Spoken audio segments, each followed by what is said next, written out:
you do that by maximizing the value of all the engineers that help you to build those products and get the most out of them.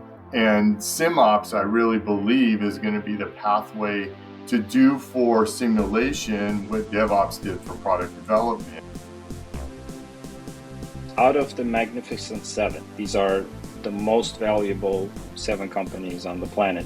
3 of them are Simr customers today, and they all have been extremely valuable in terms of the development of SimOps best practices.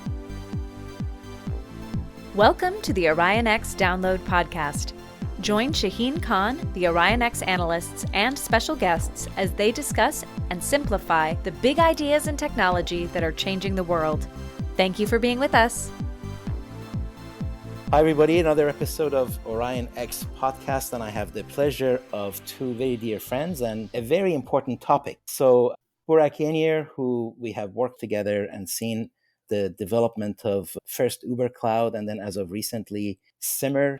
And of course, one of the most loved captains of the industry, Pete Ungaro, who Burak and Wolfgang Gensch and Simr managed to get as a member of the board of directors of Simr. So thank you, Pete. Thank you, Burak, for being here. Hey, thanks, Shaheen. Really appreciate it. And by the way, I begged Burak to be on his board. He didn't have to attract me at all. That's not even half true, but sure. Well, it is a really interesting topic. And it is also something that in our pre-call, Pete, you mentioned and reminded all of us that it's something that when you were running Cray, you actually spent quite a bit of time implementing within Cray. So there's a lot of relevance here that implies and really indicates a shift in the industry that our listeners would be interested in. And it's the kind of change that the sooner you pay attention to it, the better off you are. So let's do that. Now, the way I see it, Burak, and this is when you were briefing me before your launch just about a month ago or so, was that, okay, so I'm familiar with DevOps. I understand the idea of software development plus IT operations and deployment and that big and growing rubber band that kind of starts from software inception all the way to production. And how do I integrate that? How do I accelerate that? And then you're saying that same thing really needs to be applied to simulation and HPC and AI applications. And then separately, as Pete was telling us earlier, when he was at Cray really organized an entire software organization that was going to pursue this. So there's a lot that's been going on in the industry to get us to this point.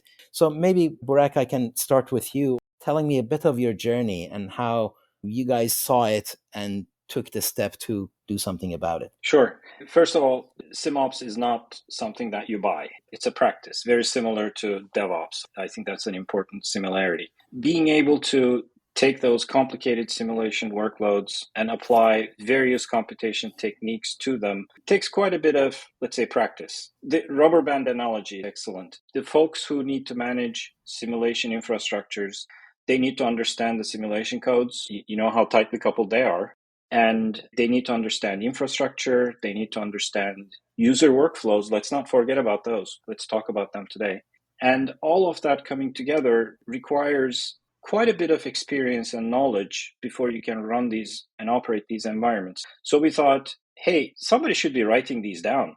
And that's how SimOps came to be. Pete, you guys did a bunch of that at Cray. I remember when you appointed a VP of software that sounded and looked like, oh, that's different in our HPC world. I'd love to get a bit of a backstory there. Yeah, I think as Burak was saying, it really ends up being about how do you optimize, right?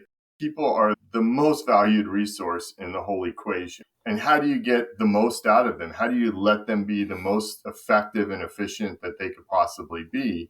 And in the world of software development, the path to do that is DevOps, we believed. And we went through a process at Cray to change all of our processes, are in search of more efficiency, more productivity, a better workflow for everybody, a better environment for our customers, really, to bring software to them by adopting DevOps. And it's a huge change. And I think of the same thing in the world of simulation. In the world of simulations, how do you get better? How do you build better products at the end of the day? And you do that by maximizing the value of all the engineers that help you to build those products and get the most out of them. And SimOps, I really believe, is going to be the pathway to do for simulation what DevOps did for product development by really thinking about how do we enhance and accelerate workflows. At Cray, we worked on speed and scale. Like, how do we do the simulation as fast as humanly possible? Not really worrying about the total end-to-end process of the simulation, because actual simulation is just a small part of that workflow. It takes a lot of time. It takes a lot of compute resources. At Cray, we thought we were pretty dang good at that, but it's just one piece of the puzzle, right? And so this is really trying to organize that puzzle to be much more effective and much more efficient and get the most for the customer. So one of the things is just the different nature of the apps in the world of simulation, HPC, and even AI, which, as everybody knows, I consider to be a subset of HPC and the new algorithms that need to be there. But as you mentioned, Burak, one of the things I've seen is the emergence of research software engineer as a title, as a skill set, as something that increasingly cannot be blended with other things anymore. Like there was a time when in the HPC world, the software developer was the same guy who did the research, the same guy who bought the system, the same guy who implemented it. And maybe 40 years ago, that was the case. But as you have grown the business, it's expanding to incorporate all these different skill sets. And you just mentioned, Pete, a half a dozen different capabilities that are now required. So how does SimOps and the Simr product help? You put it really well, Pete, enhance and accelerate the workflow. There are some repeatable motions that we have observed as we've developed our own business, and we decided to write them down. I'll give you a couple of examples and we can talk further about them. One of those is automation. You really do not want your, let's say, mechanical engineers, electrical engineers to be trying to figure out how to run and operate hardware infrastructure. You want that to be automated. You want these simulation environments to be ready when the engineer really needs them. We believe that this is the best practice. And under one little title called automation, now you can talk about many different levels of that stack and what needs to really happen for automation to be at 100%. I'll give you a few examples. You need to be able to operate your cloud infrastructure, let's say, if that's your choice of where you want to run your HPC. You want to be able to operate that without the engineer having to do any of that manually. Call that cloud orchestration, if you like. And I'll just keep going down the stack for you, Shaheen, if you hear any other examples. You guys did a lot of wonderful work actually documenting case studies with real simulation applications on a global basis, different verticals. If you could grab one or two that you can highlight, that would be great. Sure, absolutely. I'll touch on the multi-physics nature of some of the simulation workflows. Being able to run hardware simulation sometimes requires that you understand, let's say, fluid dynamics and how mechanical parts operate. We usually call this fluid and structure interaction. If you're unable to solve these two problems as a unit, then as an engineer, you're having to bridge two different types of physics and make an informed decision. At the end of the day, Shaheen, what everyone is trying to get to is a good, solid engineering decision, right? The simulation is a vehicle to get there. So to be able to run something like this, you may have to run multiple codes that may or may not even be compatible with each other. Imagine how that differs from the DevOps world, where a lot of these components are actually in your control, and you may be able to make these applications talk to each other through microservice type of calls. In the HPC domain, we may not necessarily have those kind of luxuries. These codes may need to be attached in different ways. And we happen to see all of this in real life, and we wrote them down. Pete, when you were organizing the software part of Cray, and I remember when you took over Cray, there was no software. There was very, very little software IP. And over the years, you not only made it, you made it a very important part of the company and a major value of the company. So if you would take us through the challenges of doing that, both culturally and the industry, I think that was just the early days of some of the software stacks starting to converge. and software engineers within the simulation world just moving beyond Fortran and Blindpack to what we see today. I think that also speaks to this shift that we're seeing in the industry. Yeah, I think when I first came to Cray, it's a wonderful, incredible engineering company with deep engineering talent. And we have plenty of software engineers, but I just think the philosophy behind software at the time was, how do you enable the hardware? Software to make the hardware work. That was the goal. And we shifted that into, how do we build the best software for the user and the administrator of the machine to make them the most productive that you can make them, which is a very different starting point. And I think that's the same way with what Simr is trying to do with SimOps, which is, let's start from, how do we build the best products and work backwards from that, versus how do we get a simulation out the door and complete a simulation. And I think it's important to know, because it's a little maybe unclear,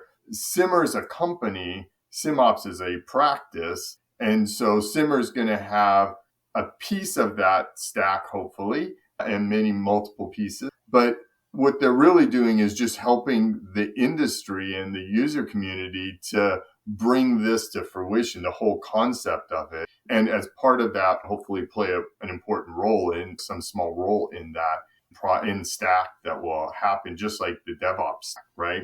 But I think we had to think about it from that perspective. It's just changing the perspective and then building an organization and maybe rethinking the architecture and the components in the stack from a different perspective, a more user perspective, an administrator perspective from our Cray experience, versus how do we make sure whatever the hardware engineers do works at the end of the day, which is just a very different perspective overall. So was hiring like, to not just the challenge of finding the right people, which always is a problem, but also the process, the culture, the titles, the structure, building that essentially a brand new form of software asset and IP for the company? Yeah, when we started, I brought in incredible head of R&D, Peg Williams, who came from software but understood hardware. So it was, from day one, it was like,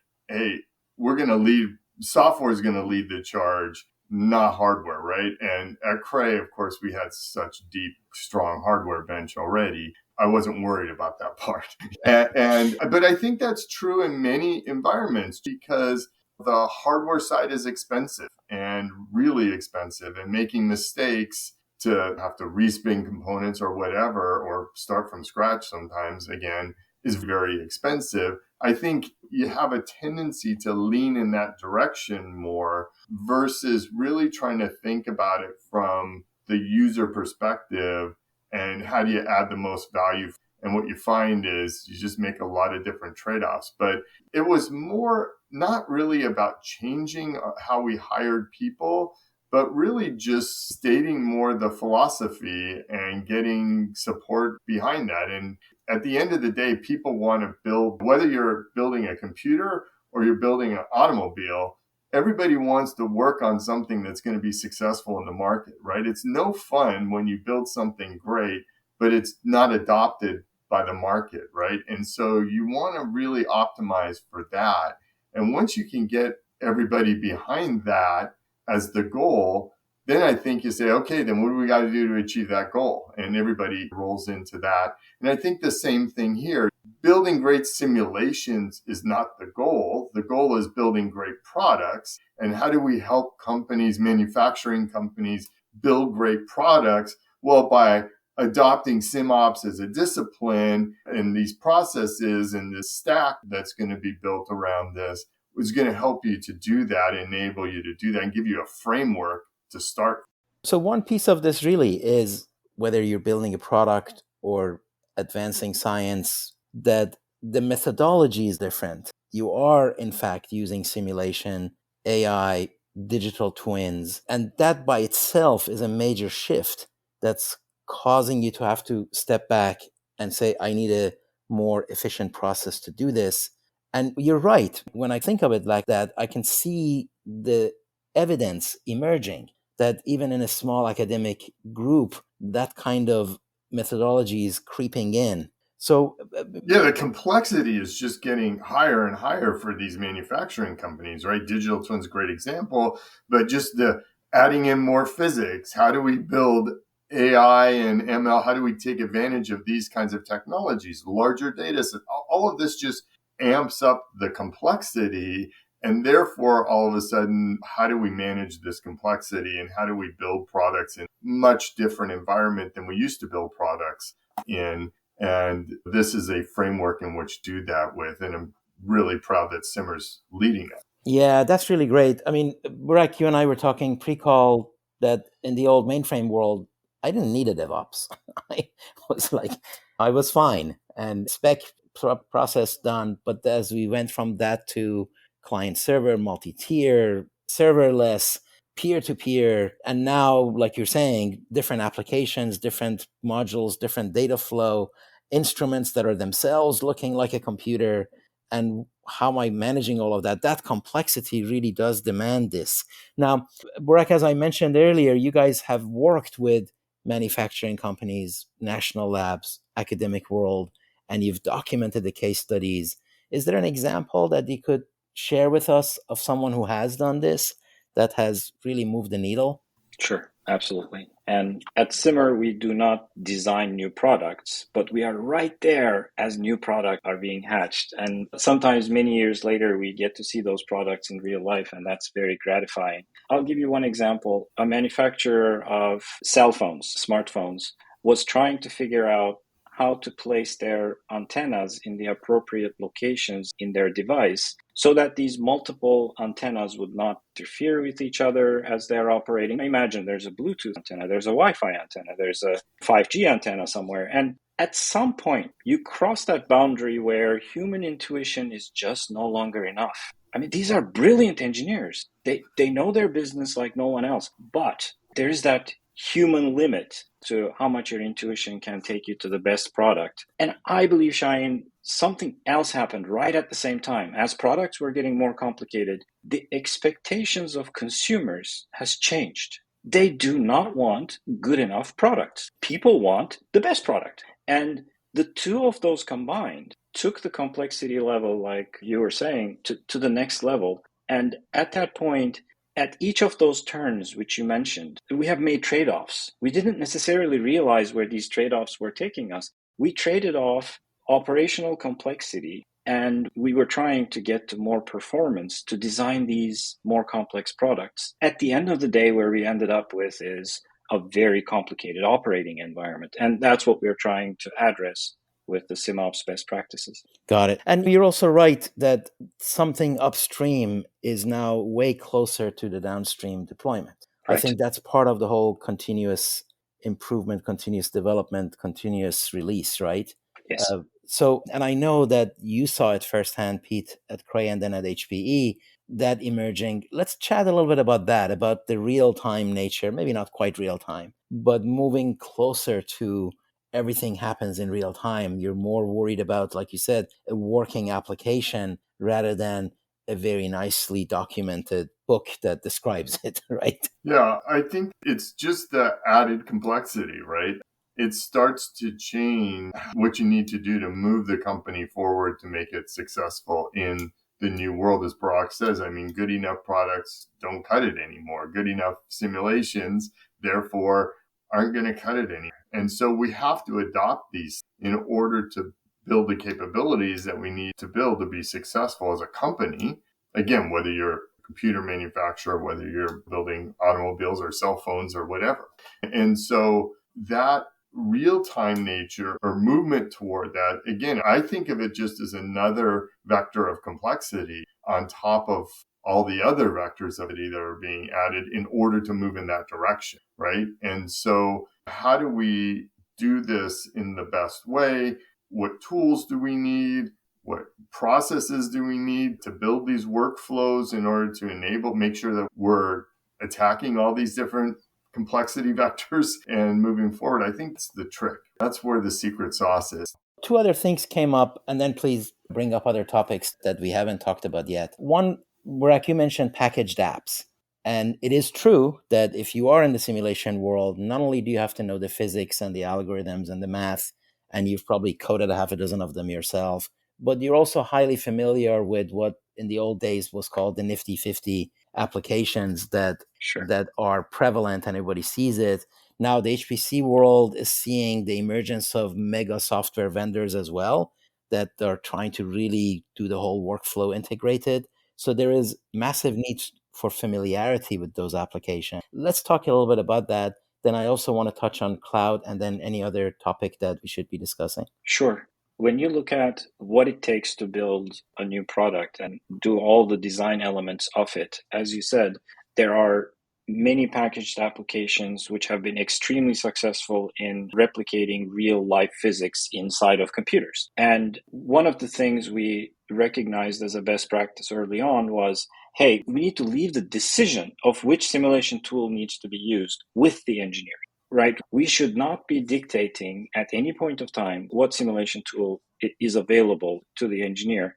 That's one key aspect of the SimOps best practice. We need to hide that complexity under the hood so that the engineer can continue to use the simulation software they like.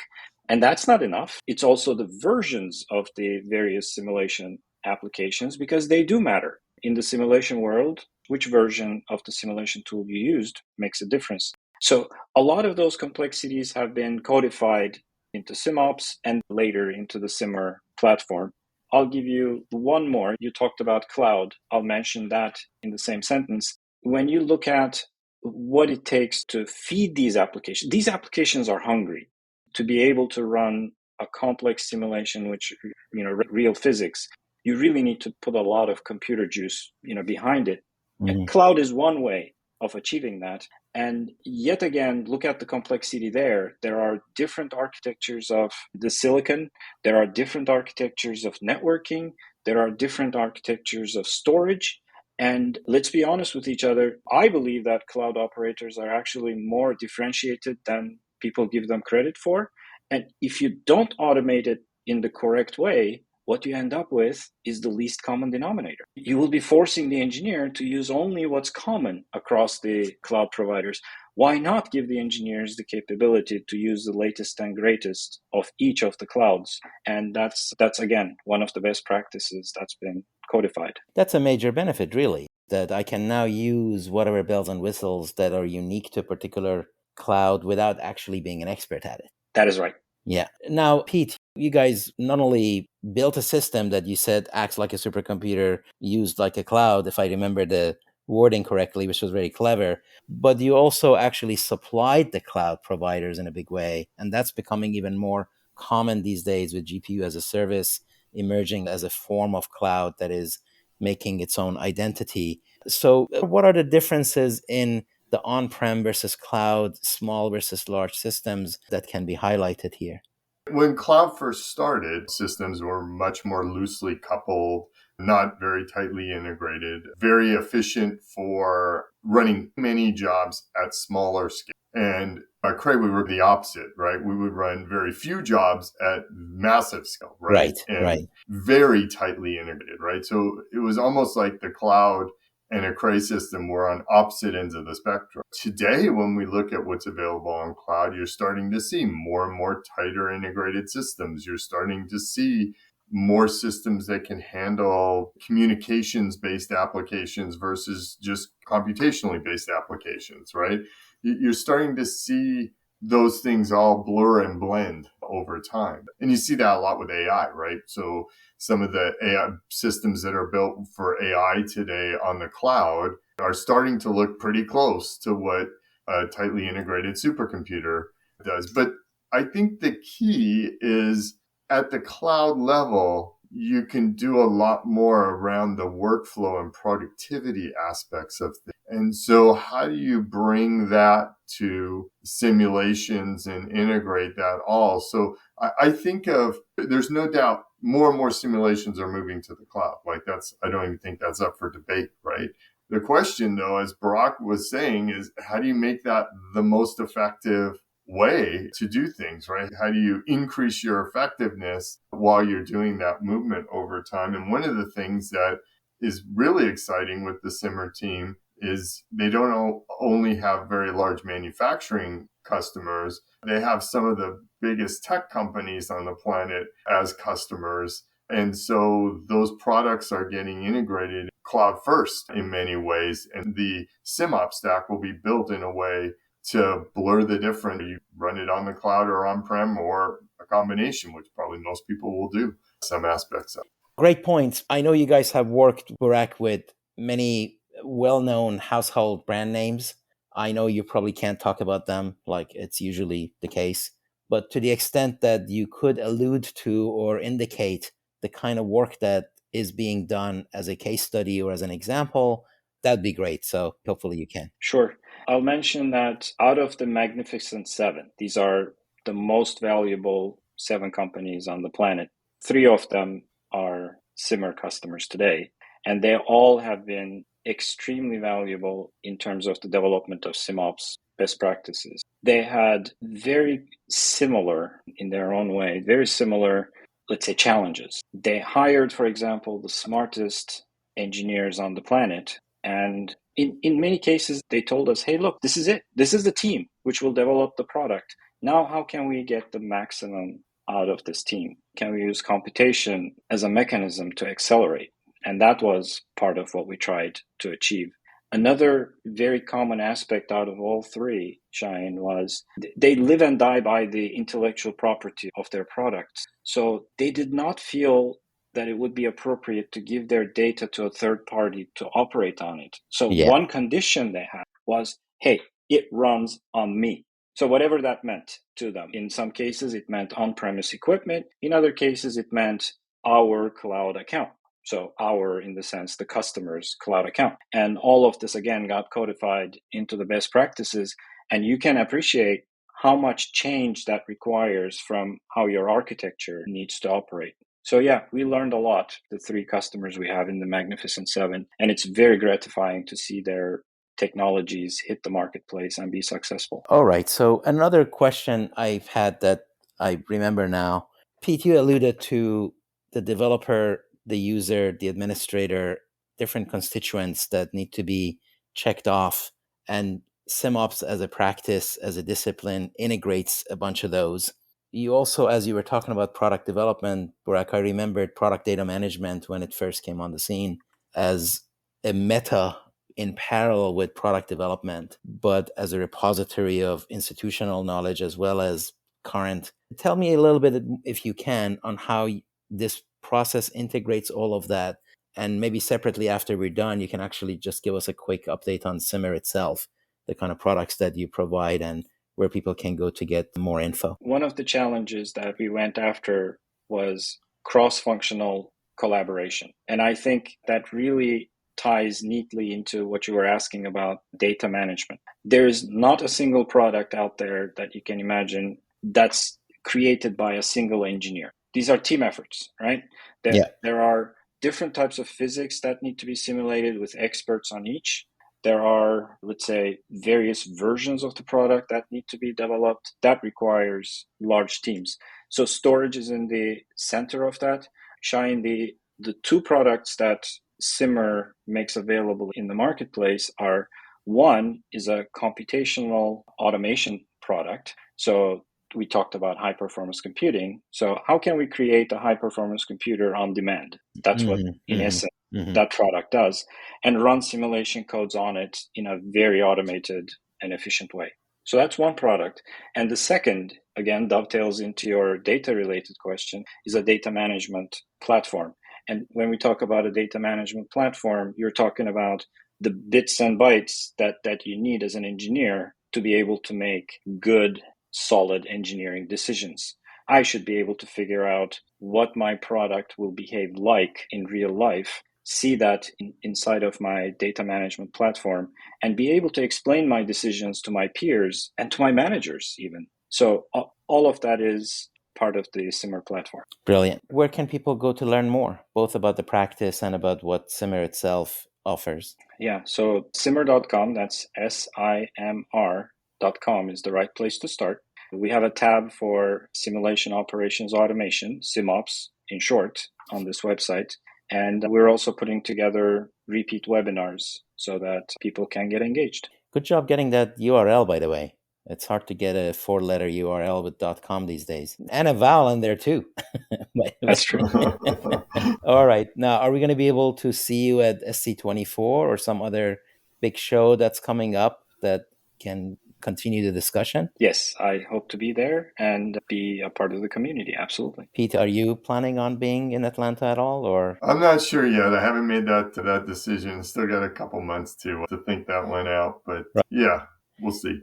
Pete, I know everybody is interested in what your personal plans are. I know you, based on our previous conversation, some boards have managed to get you. And any update there that you may care to share? I'm really just advising different companies in the tech industry that I have a fondness for that are moving forward, I think, the industry overall. Simr being one of the main ones that I've been involved with. I've been involved with a company that I'm on the board of called Source Code, which is a really unique company building more custom products for a broad set of customers in the space, all the way from edge to cloud to data center to supercomputers. So all of those things overall. I'm advising a couple of companies in the processor space, a couple of quantum companies, and some storage companies. So just keeping close to the industry that I love. And it's been really fun working with different companies,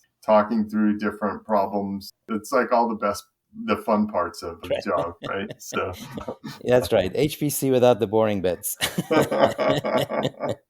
Burak, are you seeing quantum computing show up yet, or is it still a couple of years out? In the areas which we operate in, we believe that it's several years out. I do understand that quantum computers present, let's say, completely new frontiers in other types of physics, which are difficult to simulate with the current processor technology. So I'm very interested in how that will shape up. I think the key word there, Burak, is hopefully. Just add hopefully into that statement, and I think that's about right. Sure. Brilliant. Well, thank you both. What a pleasure to, first of all, just catch up with you in person again after a while, and also learn about what I consider to be a pretty interesting and important shift in the industry for simulations in general, product development, etc. And I know your times are in demand, so I'm glad to get a piece of it. All right. Hey, take care. Shaheen, thank you so much. Thank you, Pete. Yeah, thank you, Burak. Thank you, Pete. Bye-bye. That's it for this episode of the OrionX Download Podcast. Every episode is posted to orionx.net and shared on social media. Use the comment section or tweet us with any questions or proposed topics of discussion. If you like the show, rate, review, and share it. The OrionX Download Podcast is a production of OrionX. Thank you for listening.